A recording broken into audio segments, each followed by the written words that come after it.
శ్రీ గురుభ్యో నమః.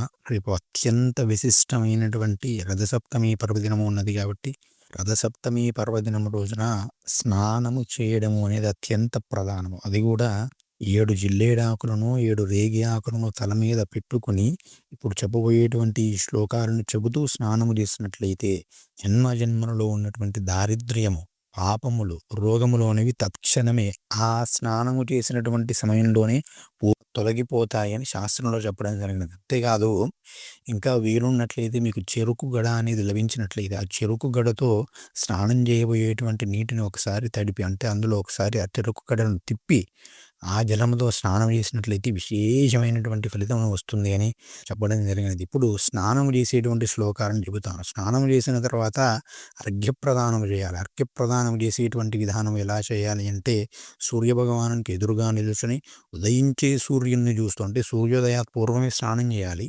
ఉదయించే సూర్యుని ఎర్రటి సూర్యుని చూస్తూ మోకాళ్ళ మీద కూర్చొని ఒక రాగి చెంబులో నీరు తీసుకొని అందులో ఎర్రటి పుష్పమును ఎర్రటి చందనమును వేసి సూర్యభగవానికి ఈ వీడియోలో చెప్పబోయేటువంటి శ్లోకాన్ని చెబుతూ కానీ లేదా సూర్యనారాయణాయ నమః అనేటువంటి నామాన్ని చెబుతూ కానీ సూర్య అష్టోత్తరాన్ని చెబుతూ కానీ అర్ఘ్యప్రదానము చేయాలి. ఆ తర్వాత ఈ రోజున వీరైతే ఉపవాసం ఉన్నట్లయితే విశేషమైనటువంటి ఫలితం వస్తుంది. ఈ రోజున చేసేటువంటి దానము, హోమము, పూజ కోటి రెట్ల ఫలితాన్ని ఇస్తుంది.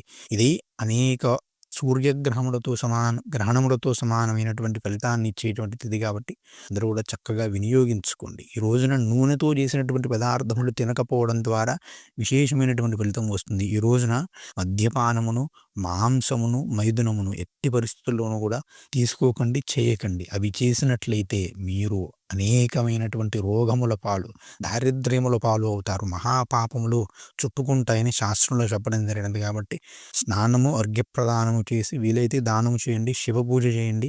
చక్కగా ఈ మూడిటిని మద్యమును స్వీకరించకుండా, మాంసమును తినకుండా, స్త్రీ సంఘం అనేది పెట్టుకోకుండా చక్కగా వీలైతే నూనె కూడా వాడకుండా ఉండండి. ఇప్పుడు స్నానం చేసేప్పుడు చెప్పవలసిన శ్లోకాలను ముందుగా చెబుతాను.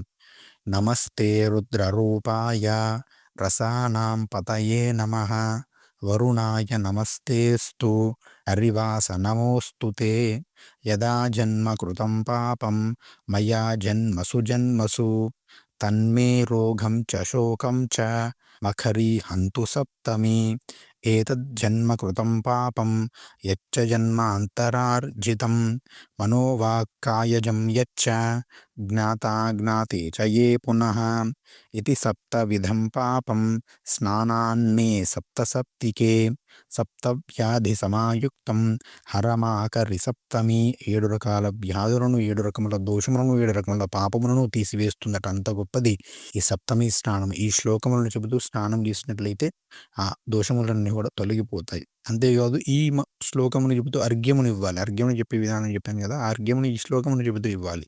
సప్త సప్తి సహా ప్రీత సప్తలోక ప్రదీపన సప్తమి సహితో దేవ గృహానార్ఘ్యం దివాకర అనేటువంటి శ్లోకాన్ని చెప్పి సూర్యునికి అర్ఘ్యం ఇచ్చినట్లయితే చక్కటి ఫలితములు ఉంటాయి. దీనితో పాటుగా శివారాధన, సూర్యారాధన, సాంబుడు చేసినటువంటి స్తోత్రము అద్భుతమైనటువంటి ఫలితాలను ఇస్తుంది. సూర్య ద్వాదశ నామాలు కూడా అద్భుతమైనటువంటి ఫలితాలను ఇస్తాయి. కాబట్టి వాటిని కూడా చదివేటువంటి ప్రయత్నం చేయండి. ఇంకా విశేషంగా రామాయణంలోని ఆదిత్య హృదయాన్ని పారాయణ చేసినట్లయితే అఖండమైనటువంటి విజయాలు సిద్ధిస్తాయి. జీవితంలో ఎలాంటి సంకట స్థితి నుంచి అయినా కూడా బయటపడేటువంటి శక్తి ఆ ఆదిత్య హృదయానికి ఉన్నది. కాబట్టి యథాశక్తిగా ఈ 2 పనులు ఖచ్చితంగా చేయండి. స్నానం, అర్ఘ్యప్రదానం చేసి మిగతావన్నీ కూడా యథాశక్తిగా చేసేటువంటి ప్రయత్నం చేయండి. శ్రీమాత్రే నమః. స్వస్తి. జై శ్రీరామ్.